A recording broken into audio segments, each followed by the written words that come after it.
Agora a gente fala de um assunto que está gerando polêmica desde ontem, a reforma trabalhista. A proposta foi apresentada pelo governo na noite de quinta-feira, na noite de ontem, e provocou uma enorme repercussão.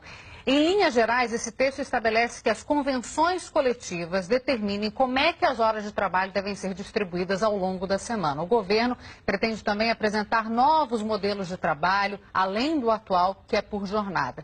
Para entender um pouco mais sobre essa proposta de reforma, a gente vai receber aqui no estúdio o advogado trabalhista Sérgio Batalha. Bom dia, Sérgio, para você. Obrigada pela participação. Quais seriam as principais mudanças que a gente vê? Porque o ministro deixou claro, a gente não mexe na jornada semanal, mas flexibiliza? Cília, eu acho que essa é a grande dúvida, né? Eu acho que o governo ele não está dizendo tudo o que pretende fazer.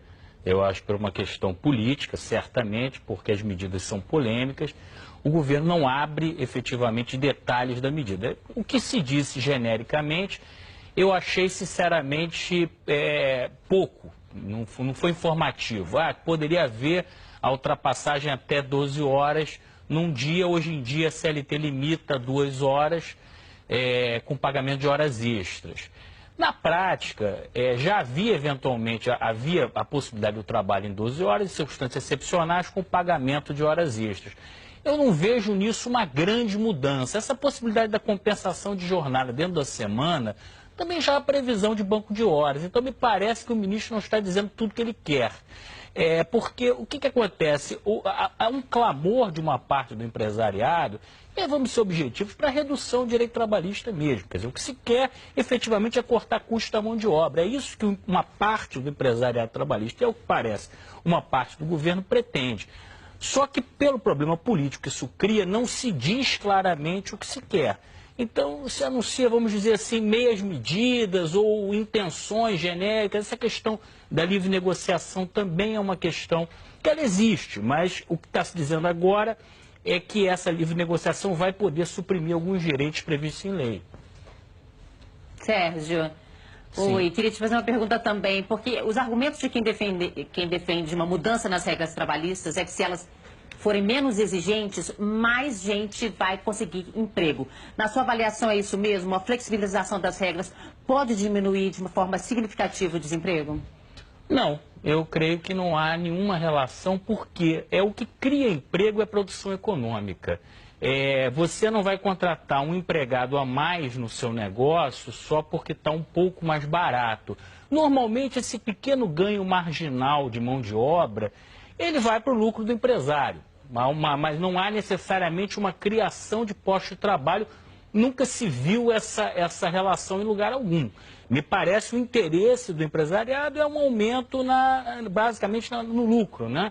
Num momento difícil, o sujeito quer aumentar o lucro dele. O governo não quer ceder a carga tributária, então onde está se pensando em tirar? Basicamente se tira do trabalhador. Eu acho que a ideia se você jogar aberto, a ideia é essa. Eu acho que o problema é que não se está colocando claramente o que se pretende, uma flexibilização, uma livre negociação, mas não se diz objetivamente o que se quer. Sérgio, o ministro já deixou claro que ele tende a diminuir, isso tenderia a diminuir o número de ações na justiça. A gente tem uma CLT que é de 1940, é da década de 40, portanto é uma CLT muito antiga, é uma CLT criticada pelos empresários exatamente por ser bastante paternalista, muito em função dos sindicatos nossos que não são tão atuantes e tão fortes como a gente vê em outras partes do mundo. Eu queria saber de você, se isso mudar, você acha que a gente pode ter sindicatos fortes o suficiente para tentar dar amparo ao trabalhador? Porque o ministro já deixou claro que isso vai ficar por conta de assembleias e da decisão da maioria em vez da decisão em cima da decisão legal, né? Você tocou num ponto muito interessante, a questão da livre negociação com a estrutura sindical de hoje. Realmente a nossa estrutura sindical, principalmente, ela remete ao período Vargas. E ela tem basicamente um equilíbrio que é o seguinte, o sindicato, ele não representa só os associados, ele representa todos os empregados da categoria. Então você tem distorções, por exemplo, de um sindicato com 200 ou 300 filiados, representando 100, 200 mil trabalhadores. Agora, na proposta, na formatação original da CLT, esse sindicato só podia negociar vantagens para o empregado. Então havia um certo equilíbrio nesse sistema. Agora, eu entendo que você não pode mexer numa perna só. Se você mantém esse sistema de representatividade de quem não é associado e permite que ele negocie qualquer direito, inclusive direito previsto em lei, eu acho que isso vai criar um desequilíbrio absurdo. Nos países que têm contrato coletivo, os sindicatos só representam os sindicalizados. E aí você força uma sindicalização em massa. Uma atuação do profissional. Isso que o governo está propondo, ao meu ver, vai criar um desequilíbrio. Você pega um sindicato sem legitimidade e põe ele para negociar qualquer direito do trabalhador.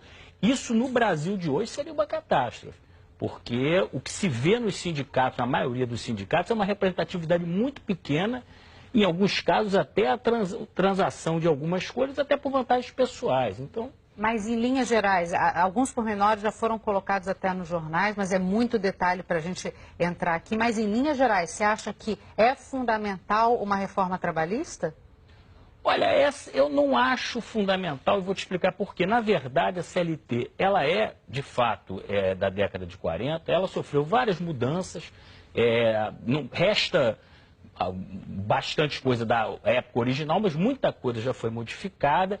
E eu acho que qualquer reforma, ela tem que partir basicamente de um consenso social do que vai ser mudado. Eu acho que esse consenso não existe, eu acho que é um clamor de determinados setores do empresariado que não é acompanhado pelos trabalhadores. Então, você fazer uma reforma atendendo só um setor do empresariado, eu acho que você vai criar uma crise social no país.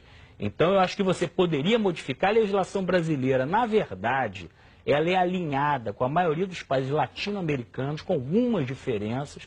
Tem também correspondência com legislação de vários países europeus, não é uma legislação extravagante. Ela, na época que foi criada, ela vinha alinhada basicamente com uma legislação social na América Latina e em vários países da Europa. Então, a possibilidade de modernização em alguns aspectos, com certeza. Agora, eu acho que ela tem que partir de um verdadeiro pacto social, não de uma imposição unilateral. Vamos ver como é que isso caminha, Sérgio. Agradeço muito a sua participação aqui com a gente. Sérgio Batalha, especialista em Direito do Trabalhador, muito obrigada pela participação. É sempre um prazer.